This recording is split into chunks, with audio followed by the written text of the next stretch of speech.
kids. Welcome to Grumpy Nostalgia, the Second Look Cinema podcast, the show where we go back to the blockbuster new release wall of our memories, grab a copy off the shelf, pop it in the old VCR, and see what time has done to it. I'm Justin with Mike's face on. That's Mike with my face on. Hey, in honor of today's movie, Justin, I got a quote from Ric Flair. Yeah? Woo! Either way, regardless of all that nonsense, we're here to help you navigate all the landmines littered down memory lane. So, wow, Mike, this was a fun one. Loved it. We're going to talk about Face Off this week from 1997, Mike. Yes. I haven't felt this giddy since The Rock when we watched that movie months ago. Well, I thought that was funny that you brought that up because I would summarize this movie as like The Rock meets Freaky Friday, and then someone peed on it in slow motion. All the slow-mo. Oh. Yeah, oh boy. But you know what? We did have the coming together of Stanley Goodspeed and Vinnie Barbarino, Mike. That's right. Sweat Hog fame. Sweat Hog. Welcome back, Carter. Wasn't that a great show? Yeah. Yeah, there was a little sarcasm there, Mike. Oh. It's funny. I mean, that's one of those things, again, we've talked about this theme before, but that show could never be made now. Oh gosh, no. Yeah. You think of it? I mean, it had a diverse cast, but yeah. But where I was going with that, it was the foundation of that show was stereotypes, which which is great. Juan Epstein comes to mind, but, and they're all what I thought was funny. Ooh, they're all like 29 years old playing the high school scene. Oh yeah. But Mr. Cotter got to make a joke at the end of every episode, so that was good. Oh, okay. Well, so just a few notes on this one, Mike. This was released on June 27th, 1997, one of our favorite years for movies. You had a little hangover there, Mike, from The Lost World, if you'll recall that. One of your favorites. I tell you, man, you look at the box office for like 96, 97, 98. It's incredible with the movies we have yet to talk about. It just our audience should be so excited for what's coming in the future. Well, I wouldn't go that far, but yeah. Speaking of that, this, as big as this movie was, Mike, it was only the 11th biggest film in 1997. To your point, so there were 10 movies above and beyond this that just performed better at the box office. And this was directed by John Woo, who was a very famous Hong Kong cinema director. He got Americanized a little bit, and we'll get to that as we progress here. But his first movie in the States was the Jean-Claude Van Damme classic Hard Target. Then he directed Travolta again in Broken Arrow. And then he went on to do, Mission Impossible and a few other. Is Hard Target, is that the Jean-Claude Van Damme movie where he has to like learn a martial arts and then enter a tournament in like a foreign country and then have to be like a big bad guy to reclaim his dead brother's honor? Yes, that one and the other 17. Gotcha. Okay. No, but you recall that was set in the Bayou, Mike, and he had a fantastic mullet in that one for sure. But one of my favorite movies, not to get too pretentious, was I liked a lot of Hong Kong cinema, and the Killer is just a fantastic movie that John Woo did. He kind of pioneered things like the wire rigging and the weird special effects and the stunts and things like that. All the wiring that was kind of predicated on a lot of Hong Kong cinema, and he brought a lot of that to the United States, for better or worse. A lot of that was copied in The Matrix. Matrix kind of stole a lot of Hong Kong cinema tenets, but we'll get to that later, I suppose. It was written by two guys, Mike Werb and Michael Coleri, and together they've collaborated on some other gems, Mike, The Mask and Tomb Raider. Okay. So Wow. These guys just crank out. But they know what they're doing. But this was Did you notice that we've talked this before with producers possibly and putting some writing in the movie, but did you notice that Michael Douglas was a producer in this movie, which kind of surprised me? Yeah, he was actually this script kind of fell into his lap, and he was originally scheduled to be in this movie with Harrison Ford, but those guys were a little bit too gruff and probably a little too old to pull that off, so they kind of handed it off. But yeah, he did act as producer. Interesting. Okay. And then he was kind of influential in getting John Woo, not to be confused with Ronnie Woo Woo of Chicago Cubs fame. Are you familiar with Ronnie Woo Woo, Mike? No, I have not. No knowledge. I know Just a this. I little know local this. hero I know stuff. the. Is it a Quincy? No, it's a James Ingram song about if you want woo woo. Well, you're getting closer. Ronnie Woo Woo is a staple in the Wrigleyville area. He's a Cubs super fan and has been since the 50s. He's really a staple at every Cubs home game.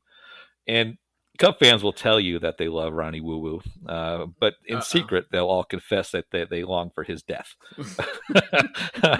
It's because Ronnie he comes to the game with usually a snare drum, and he's a staple in the bleachers, and the entire 4 hours he repeats this mantra chant where he'll just say, "Sammy Woo, Sosa Woo," and he'll just repeat that for 3.5 hours, Mike, and on the particularly dull and boring games, you can actually hear that come through on the audio if you watch a Cubs game. So, Beautiful. just imagine being in the stands like that for 3 hours, just hearing that nonstop. But, John Woo, not Ronnie Woo, Mike. So not Ric Flair. This not Ric Flair Woo, but it is fun. It is catchy. I will give you that. So this had a budget of $80 million, which was pretty healthy in the late 90s. And it brought together some important people, Mike, in terms of the acting community. You want to kind of walk us through the cast? Yes, important people being our two big stars. I don't want to even go too far into the cast in this one because it's these two guys. It's Travolta and Cage. And You're right. everybody else pales. Obviously it's Face Off, so you got John Travolta, who Bubble Boy, Vinny Barbarino, Sweat Hog, Welcome Back, Kotter. Bubble Boy. You remember that TV movie? Yeah. And later in Seinfeld, where he laughs so hard he needed an extra shot of hemoglobin. Moops, Justin, Moops. Yeah. But he's everyone's second favorite Scientologist. Also had a popular song in the 70s, Let Her In, which, oh my goodness. It is almost as bad as the end credit song in Face Off, but we'll get to that later. Okay. But everybody knows Travolta. He's an actor, singer, dancer, pilot. Was so popular in the late 70s. Like I said, he had the nerve enough to actually have a top 40 hit. He kind of fell off the face of the earth for a little while there. In the early 80s, he had some real stinkeroonies. What comes to mind was the Staying Alive, which was like the really terrible sequel to Saturday Night Fever. Yeah. And a movie called Perfect. Look that one up, kids. Yeah. Trash. The first Google image you see for that one will make you yeah. And you'll cringe a little on that. He had a Brian De Palma movie, I think, Blowout, which I liked, but it was another bomb at the box office. So it wasn't until Pulp Fiction came up, and they kind of had this mid-90s renaissance where you have Travolta movies like Get Shorty or Broken Arrow, Phenomenon, and Primary Tarantino Colors, where I think he's like a presidential candidate. These are all mid-90s movies that he was probably the A-list of the A-list actors along with Nick Cage. But you forgot the Look Who's Talking trilogy, Mike. That was before Pulp Fiction, I believe. But I tried languishing there. Tarantino made him cool again. Yes, and then came year 2000 and a movie called Battlefield Earth, and I think that kind of burst this Bubble Boy's bubble. And from then on, he's been in some okay movies, but he's always, you think of like The Punisher and what was that stupid movie he did with Hugh Jackman? I can't remember the name of it, but he is a comic book villain, to say the least. And I think this movie Face Off was at the peak of his powers, I guess is what I'm saying. This is where you see the pure ham of John Travolta, and it's glorious. Yeah. Speaking of ham, Nicholas Coppola Cage, who went from being a Valley boy and to Johnny Blaze, and then back to himself in the latest movie he's in.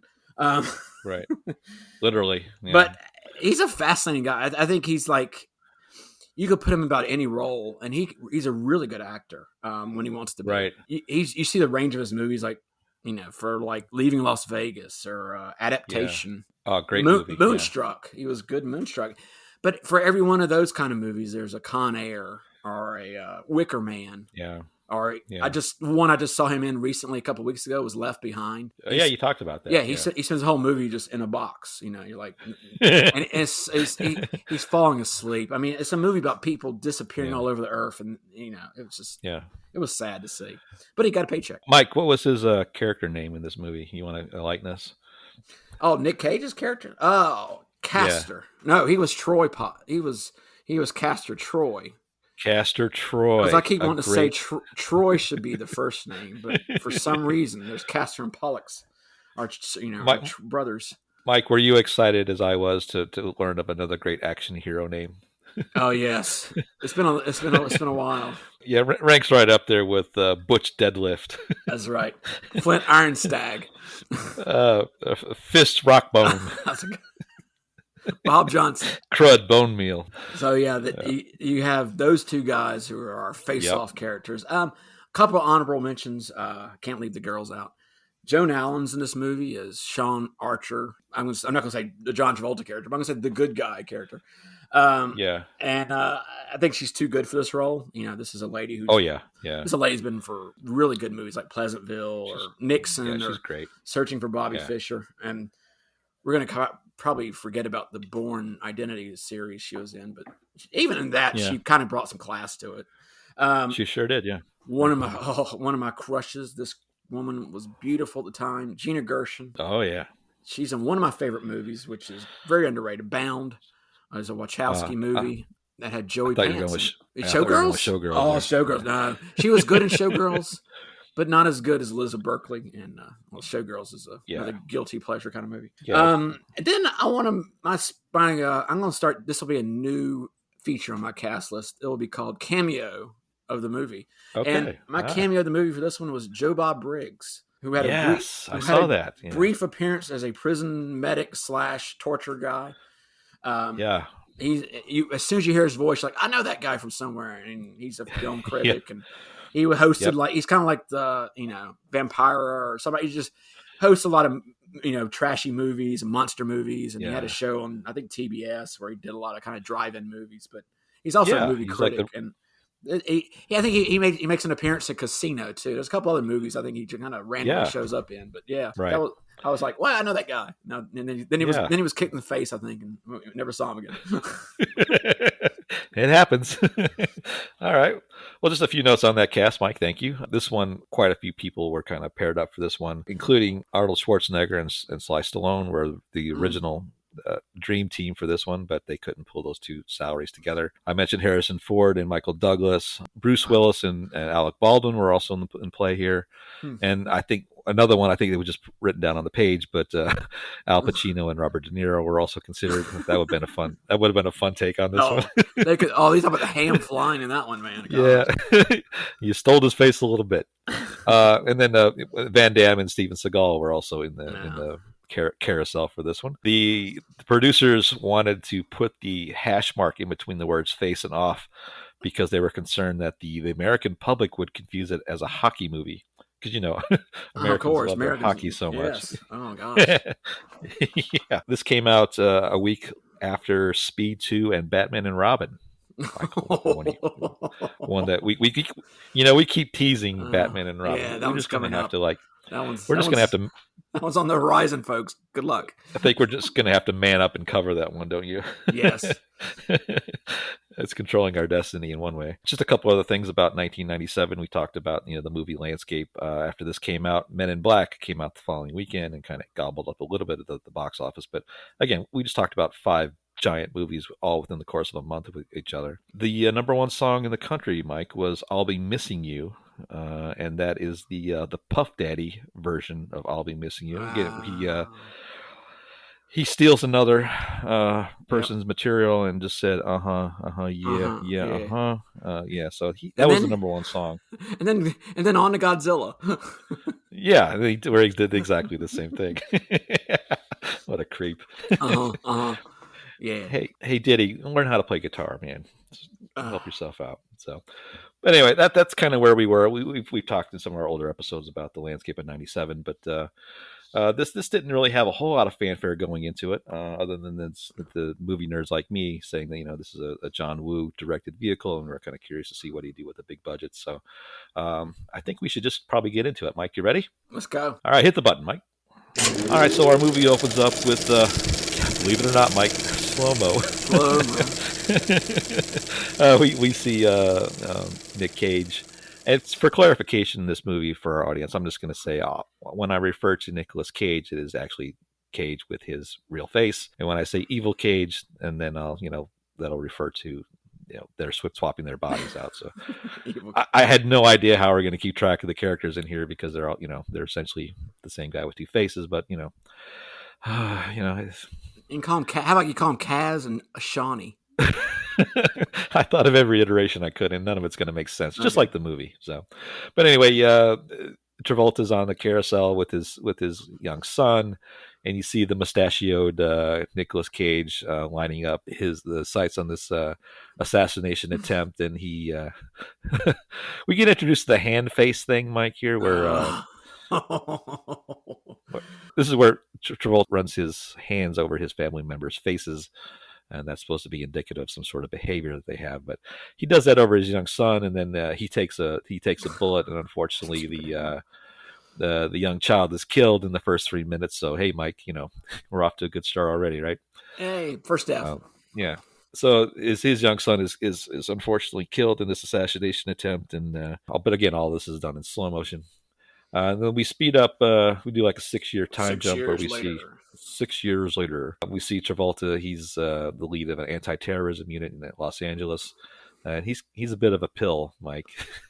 We'll stick up his ass, huh?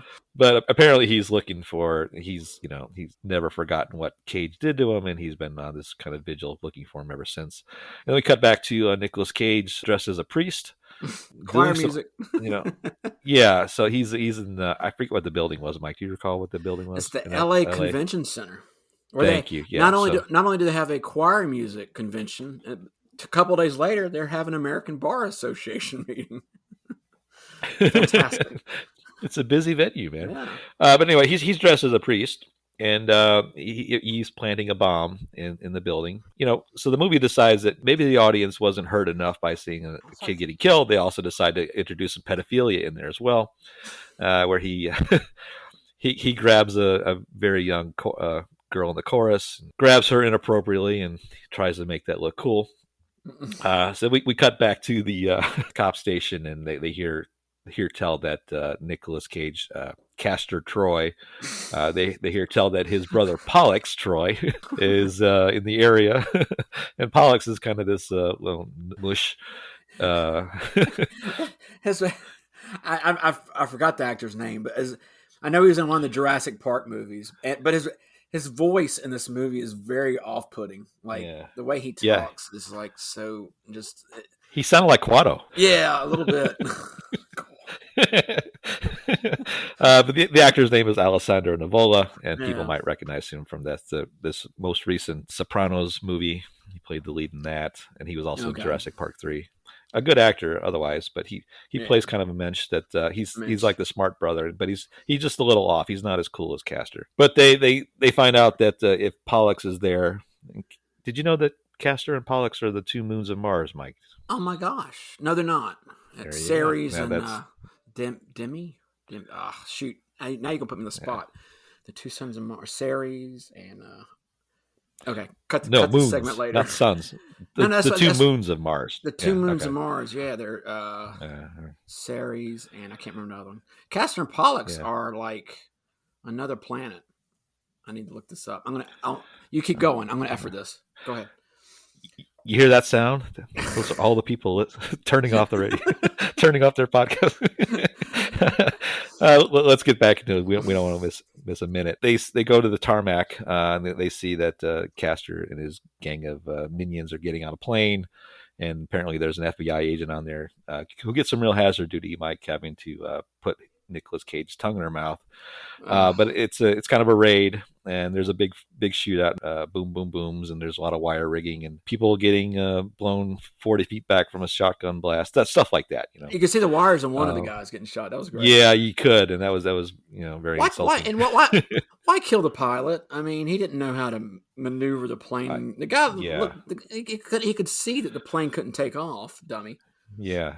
So there's a big action set piece there where they're trying to capture Castor before he takes off in his plane, and Travolta gets into a helicopter, and of course a helicopter can knock out any jet. But they kind of ground the plane. The plane kind of crashes into the hangar. It's a mad world style. And then there's a big fight that follows after that with a lot of slow motion and guns that never run out of bullets. Yes. Pollux ends up getting captured, and then Travolta actually finds Castor, and he gets jet engined into submission. Apparently, he accidentally activates a jet engine test stand, and then he runs in front of it and gets knocked out and put into a coma. And so at this point, Nicolas Cage has been captured, right? So we go back home, Travolta's, and he tells his family that he's finally caught the guy that killed their son, and we get introduced to his teenage angst-ridden daughter, Jamie, who plays a role later. But guess what, Mike? It's not all wine and roses. They keep Nick Cage alive. Castor's still alive. He's in a coma, but they keep him alive. And through interrogation of Pollux, they understand that there's a bomb. They try to interview all his accomplices, and they can't get a whole lot out of him, but they did find out that there's a bomb that's scheduled to go off in 6 days. I love the schedule, like when he first set the bomb for 264 hours. Like, well, he had things to do. Yes. You got to plan around some things, But yeah, so this is kind of setting up the extremely convoluted premise of the movie. So just bear with me, guys. So the idea here is that in order to understand where the bomb is, they think since they've got Nicolas Cage still alive, there's this black bag operation where there's some secrets. They call it that too. I know, I love that phrase. But there's a secret government agency that's made available to them where they decide they have the technology to take off his face. I'm like, come on, stay with me. It's $6 million man kind of stuff to me. This is hilarious. Yeah, but the premise is that they are trying to convince, because their builds are so similar, that they can install a subcranial mask into Travolta, and they can put his face on there, and he can assume his identity. And it has to be true, Mike, because you see all the graphics on a Windows 95 computer, so the technology had to be there. He confers with some of his people in the FBI, and he doesn't want to do it, but he eventually is convinced to do it. I know it's a black bag operation, and I know the Walsh Institute is the only place in the world can do this. But why can't he tell his wife? Seriously, I mean, it's not like it's not like a mafia thing where you have to go and change your name and somebody's going to find you. Nobody's not. I mean, how? I know. I think you should. I did it again. I'm sorry. Just save all your questions to the end. I'll ignore them later. It was funny because we were watching him do the operation, and my wife we were watching it last night. And she's asking me all these medical questions, like, "No, that can't do that. How do they do that?" I'm like, "You sound like me during one of the podcasts. Just let it go. This is a movie." Yeah. So okay. So all right. If you can buy that premise, you can move on to the next part of the movie. So he ultimately concedes, and he goes through the transformation scene, and it's kind of like outpatient surgery, but they hook up all the nerves endings, and they do all the plastic surgery, and they actually have a little voice adjustment. They put a little microchip in his throat to adjust for the pitch and tenor of Nicolas Cage.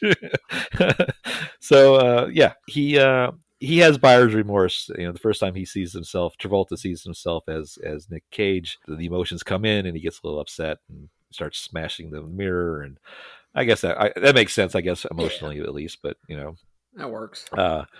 So the next phase of their great scheme is that they cut off all kind of connection between him and the world. His only intel is for these 3 cops and the doctor that performs the procedure. So.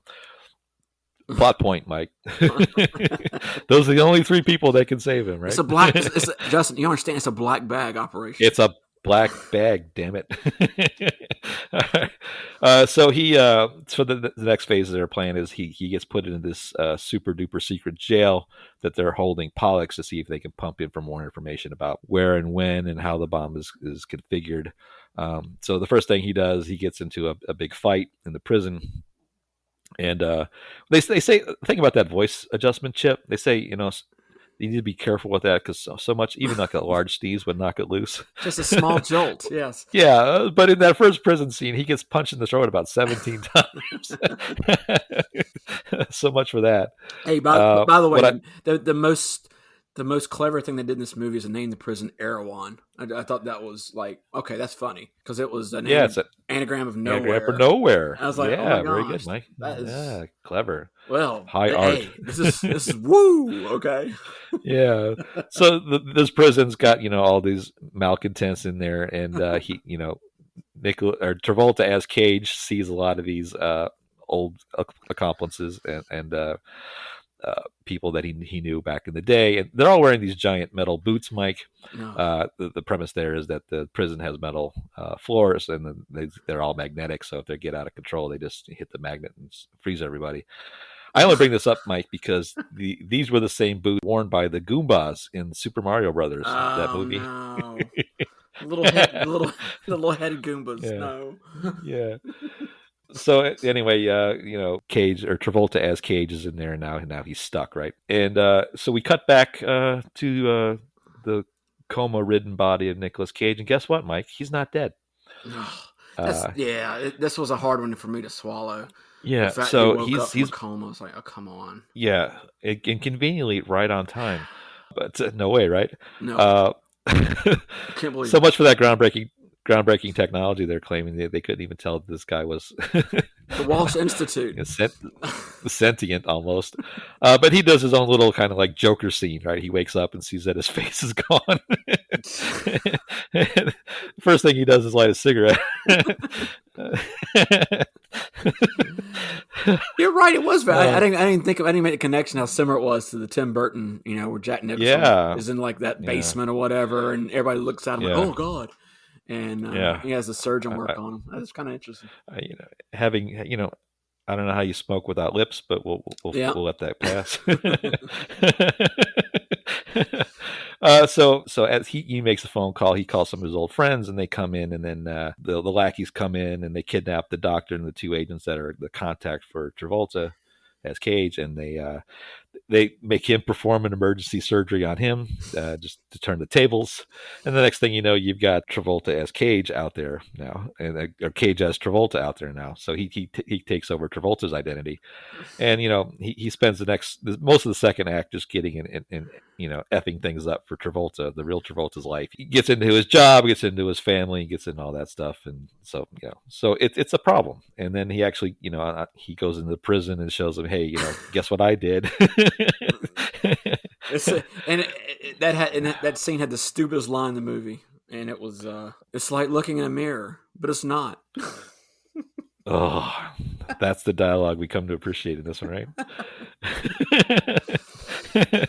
Loved it. Oh, all right. So at that point, he knows that Travolta as Cage knows he's in big trouble, the good guy Travolta, and he decides he's going to make a break for it by creating this prison riot, and he does, and he gets a lot of people killed in the meantime. As he escapes out the hatch on the top, he finds out it's a floating prison, Mike. No.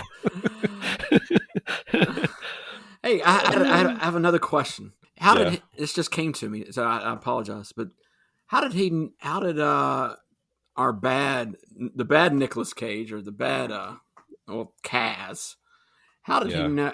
How did he know before the surgery that those other two people from the FBI were involved, and how did he know to kill them or bring them over to the Walsh Institute and have them burned with the doctor? Like, it's a black bag operation. How did he know? He was unconscious, well, practically dead. Just a question. Point to ponder. I will go to the In-N-Out Burger and try and find the original screenwriters and ask them. I appreciate that.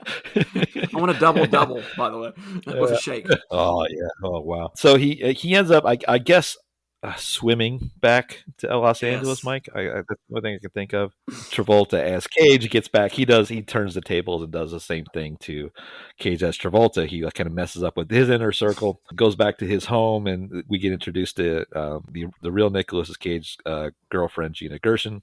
Oh. And she's got a young child who's roughly the same age as the child that Travolta lost earlier in the first scene. And of course, for some reason,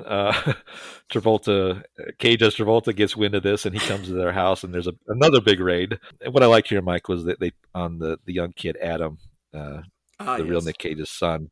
They put some headphones on him so he doesn't hear all the extremely loud gunshots. And they're playing it's Over the Rainbow is playing, and it's juxtaposed against all this wonderful violence, right? Yeah, and So that then came the second clever thing they did in this movie. They actually used Olivia Newton-John to do a cover of Over the Rainbow. I thought was kind of cool. yeah, Knowing her relationship with John Travolta, it was neat. it's electrifying, Mike. Get it? Oh.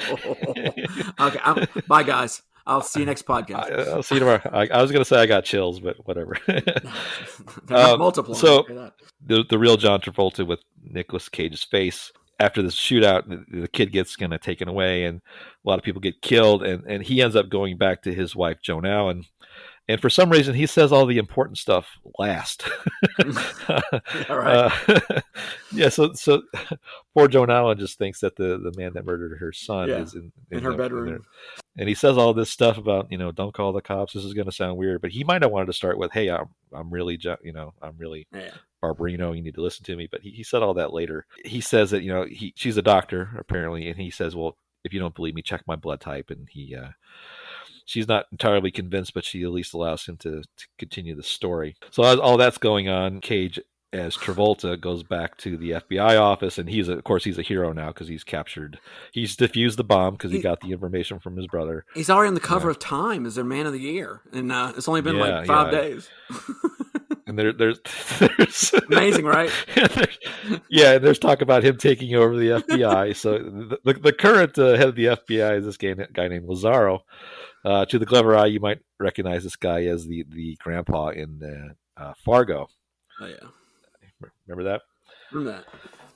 Who was concerned about their grandson's going to go to the McDonald's and didn't finish his dinner. Travolta as Cage kills him, and and claims that he had a heart attack. So that sets up like the big set piece of the movie. Oh, I forgot to mention that Pollux got killed in the previous scene. So now Nick Cage is. You also missed a key scene where you had Scientologists beating up other Scientologists. I didn't want to really mention that out loud. Oh no, that was great when Travolta was beating up that Danny Masterson guy. That's right. Yeah, especially based on current events. If you look up Mr. Masterson in the news for the last few months, and you'll see. Yeah, you'll see some that was info.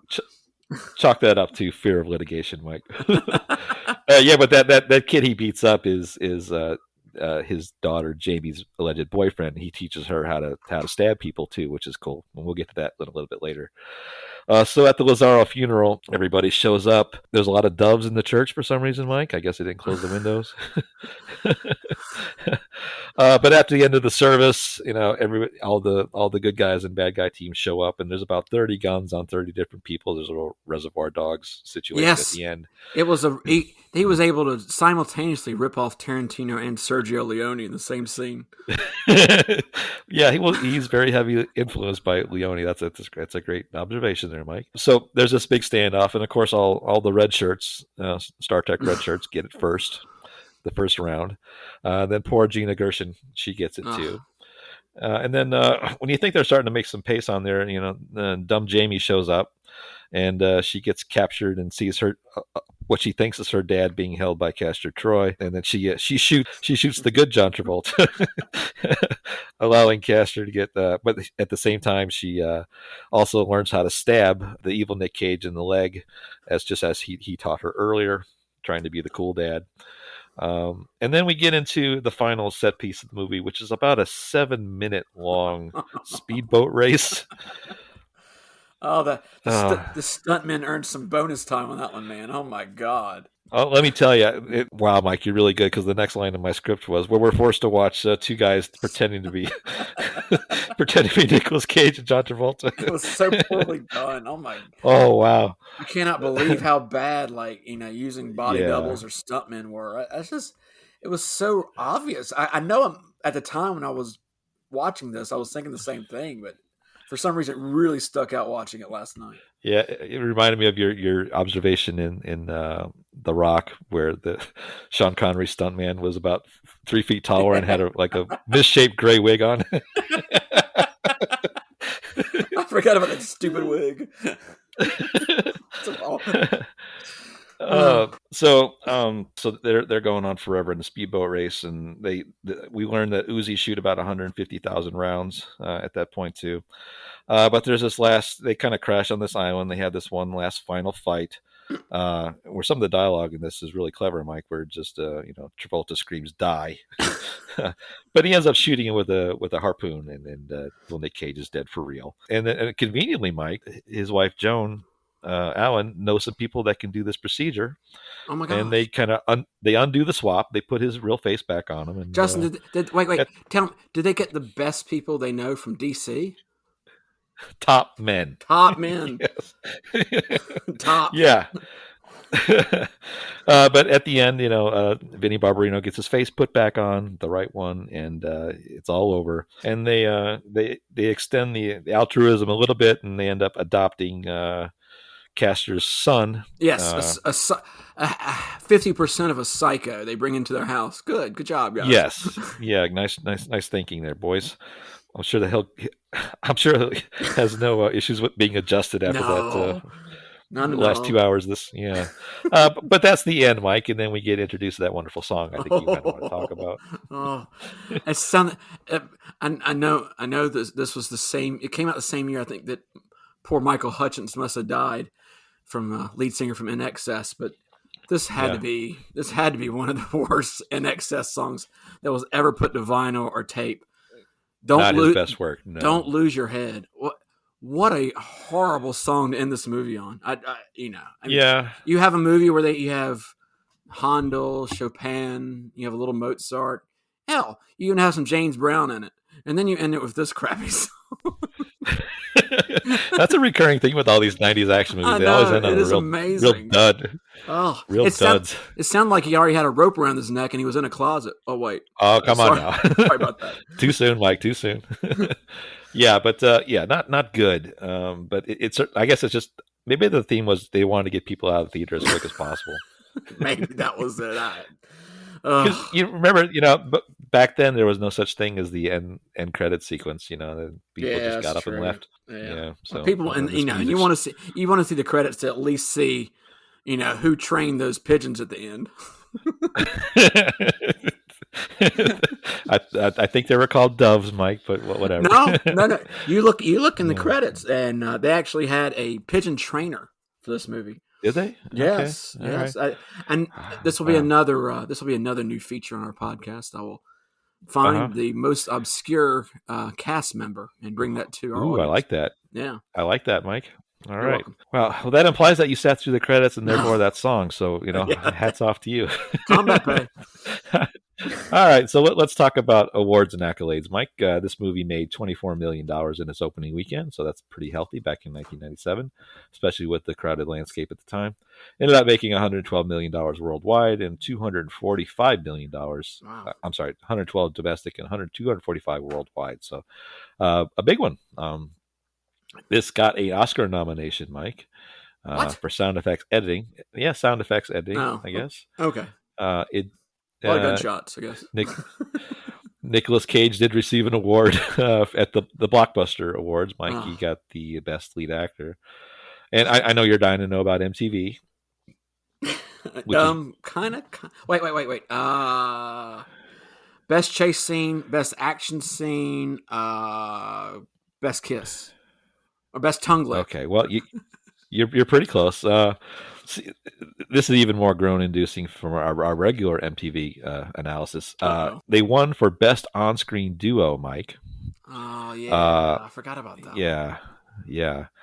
They did win for their action sequence. We talked about that the last one of our previous episodes. Here's where MTV decided they would get clever, Mike. Uh-oh. If you're drinking anything, drink it down now Okay. for fear My of a throat is spit take. my throat is clear. They were nominated for best male performance for both guys, but they were also both guys were nominated for best villain. Get it? Uh, Oh. Wow. You didn't tell me to clear my yeah. bowels too, did you? Uh-oh. Maybe Teen Mom was the way to go with for those guys. Maybe they weren't cool as we thought as we No. remember. Anyway, okay, so we beat up I MTV kind enough. of want to see the Al Pacino, Robert De Niro one now. Oh yeah. Oh boy. All right, so let's run it through the grumpy meter. Mike, why don't you go first? I believe when I saw this with a couple of friends of mine back then, I really, really, really loved it. I would reckon a 4-star rating at the time, thinking, "Wow, this movie was so ingenious and so cool." Slow mos were in vogue. We love slow Yeah. mo crap and Yeah. action, so that for me worked.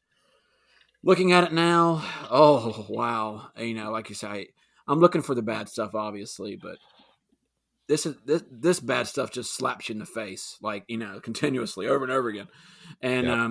it's too much. It's too much, and we talked about this before in another movie. I forget which one, but just the violent aspect of so many deaths and just so much unnecessary violence. And I know it's a John Woo movie, woo, but the explosions and the gun shooting and just like I said, just it's a little off-putting nowadays, I guess, for Yeah. Yeah. sensibilities of 2022. Um, Yep. the what you cannot take away is the ham-fisted performances of Cage and Travolta, and that duo works together so well. It's kind of like Yeah. I guess it was kind of like watching Sean Connery and Nick Cage, the way they kind of had a lot of Yeah. repartee among them, and I like that, and I really that's something that kind of like Welcome Back, Cotter. You won't see that anymore. Wow. Maybe for the best. A callback for Cotter. We got to shut up. There you go. Somewhere Gabe Kaplan is laughing. But Yeah. yeah, I'd say it wasn't quite as good as I remember, but just a nudge down. We're making fun of it, obviously, but Yeah. it's entertainment, and it was I would say at least a 3-star this time. Yeah. I'm pretty much line for line. I had the same kind of opinion on it. I think I saw this. This was a VHS rental for me. I didn't get a chance to see it in the theater. With my affinity for John Woo and those kind of action movies, I thought it was cool. It was stuff that I was used to. Yeah. Every once in a while, there was a little bit of humanity and some interesting stuff in this movie. Like there are moments where you see some emotion that gets through. Yeah. You see, especially like that first prison scene where John Travolta as Nick Cage is starting a fight and he starts breaking down crying because it's just not what he wants. He's just kind of the emotion of the situation. Yeah, the emotion of the situation kind of comes through every now and then, and apparently these two actors spent like 2 weeks before shooting just kind of literally like mocking each other and looking at all their mannerisms, idiosyncrasies, and stuff like that. And then that comes off. I mean, yeah. Cage comes through in Travolta's dumb face, and vice versa. You can really, I believe that their bodies were switched. The movie's it's more of a sci-fi premise, really. I mean, if you just take it at that, it's not that. Yeah. It's far fetched, of course, but I mean, as from a plot. But I mean, the first thing I realized, like when Nicolas Cage puts the other guy's face on, is like, hey, this is actually like tension. There's conflict in this movie. There's actually a plot, and it works on the whole. Yeah, what strange credulity the most in this movie is how a doctor and a FBI assistant director have such a boring ranch house. Yeah, I mean, come on, jeez. Okay, so that's kind of it in a nutshell. And like I said, I enjoyed this movie. I probably gave it a 4.5 out of the first time I watched it. But I'm like you, it came down a peg. But I mean, it was still it followed the same pattern a lot of these movies do. I remember it a certain way, and then I my memory dumbs it down for me, and then I put it back on. It's like, this isn't as bad as I was expecting it to be. It's not great, but it's just kind of followed suit for a lot of the movies that are like this for me. So, true. Yeah, but hey, it's still fun. A lot of people love this movie. A lot of people have seen this movie, and it's a great concept to think of somebody switching faces and it's something. It's not like dreaming you're a superhero or something, but it makes you think, wow, what if you really could do that in real life? And what face would you like switch off with? Like, would you get back revenge on somebody like Nick Cage does? Well, that's kind of a good segue, Mike. So what we've Thank you. decided, we've come up with a new segment we'd like to introduce on the show, guys. We're going to call it "You Just Made the List, Pal." It's a new segment where we kind of take the thematic elements of the movie we cover and devise our own clever / funny list based on the concept of the movie. So we thought for our take on this one, we thought we'd put like a list together of, if you had the opportunity to take someone's face / identity, who are the top 3 people you would do? So Mike, we'll alternate. Why don't you go first and we'll alternate and we'll see who we really want to be. Okay. I got So in no particular order. right, no particular order. Yeah. I want to start off as a beautiful woman. Okay. I want to be Evangeline Lilly just for a week. Nice. Just to see how I get treated and see what people think of me. Because just walk around. I would go to obscure towns and just walk around and see if people recognize me and watch them fawing over me without even doing a thing. I could just walk around and show my face, and I get to know how that feels. Could I call you Freckles? Yes, please do. Josh Holloway. That's a good one, Mike. Thank you. My first choice is Tom Ricketts. He is the right-wing acolyte, but also the owner of the Chicago Cubs. Mike, he purchased the Cubs for $700 million, and now they're worth $3.4 billion. $3.4 billion with a B dollars. Yet they have the 16th lowest payroll in the major leagues. I would take his face for about a week, particularly around hot stove and spring training, and I would take over that organization as Tom Ricketts for a week, and I would buy real players, and I would give that struggling franchise and its long-suffering fans the attempt to enjoy their season every now and then. So that would be my first one, Tom Ricketts. Hey, I know the first thing you should do is kick Woo Woo out of the stadium. I was getting to that. And ban Ronnie Woo Woo. Thank you. All right. Mike, who's next for you? Next on my list is a guy that my wife has had a crush on for a long time, and it's always kind of made me jealous. So this would be for her. I would want to be Pierce Brosnan for a week just to see if I could, get her excited. Maybe take her out to eat, and have a drink with. See how she feels about that. That's a great one. Thank you. Remington Steele, no less. My second choice is kind of the polar opposite of that. I would be Tom Ackerley. Tom Ackerley. Tom Ackerley is the husband of Margot Robbie. Ah, okay. And I just feel, spending, I don't know, maybe a couple days with Margot Robbie, that would be enlightening. Really? Yeah, to be the object of Margot Robbie's affection for, maybe an hour. I'll take that. Okay. But yeah, less noble, but still, yeah. All right. Let's move on before I get in some serious trouble. Mike, who's your next? Yeah, the character she played in The Big Short really didn't know that stuff about economics. She was just spouting those lines from a. How dare you? How dare you? Of course she did. Do not besmirch. No, sure. Whatever, Harlequin. My last one is William J. Burns. And you say, who's William J. Burns? I'm going to say that is the current CIA director, the DCI. Okay. I want to go in there and I want to know every secret this country's ever had. And I'm going to go in there as this guy and use all access, using his face and face recognizing technology. Yeah. And find out about aliens. Find out about grassy knoll. I want to know things. The CIA obviously knows things. Right. So there you go. Wow, that's a great choice, Mike. I'm noticing your choices are far more noble than mine. So I'll bring it home here, Mike. My final pick would be Dwayne "The Rock" Johnson.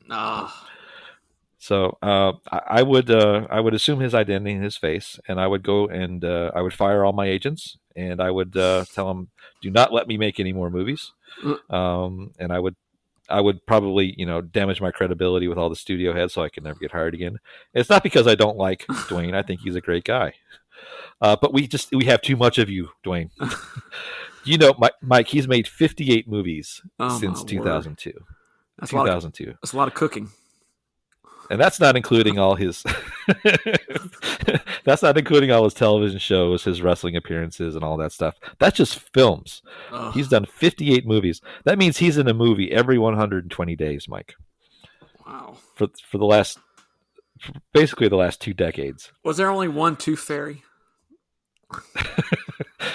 There is only one Tooth Fairy. Okay. Is that a rhetorical question, Mike? Or is that, I want to make sure there wasn't a sequel to that piece of trash. That was one of the few of those 150 or 180 movies I had to see. So in an attempt to be clever, I went back and looked at his resume. And again, this is just me. I'm not saying anything, against Dwayne. I think he's a fantastic human being. He's a great person. He does a lot of great stuff in the community. He works harder than anybody in the world. He's got to take a break. But I haven't seen any movies that he's done that I've either watched or enjoyed or even watched. I just except for The Scorpion King in 2002, which you watched but didn't enjoy. Yeah. I'm not holding a grudge. I'm just saying. Let me give a special mention to San Andreas. Oh. See, so okay. If I had my way, you wouldn't have to suffer that indignation. So. I think you win. I think you win this list round. All right.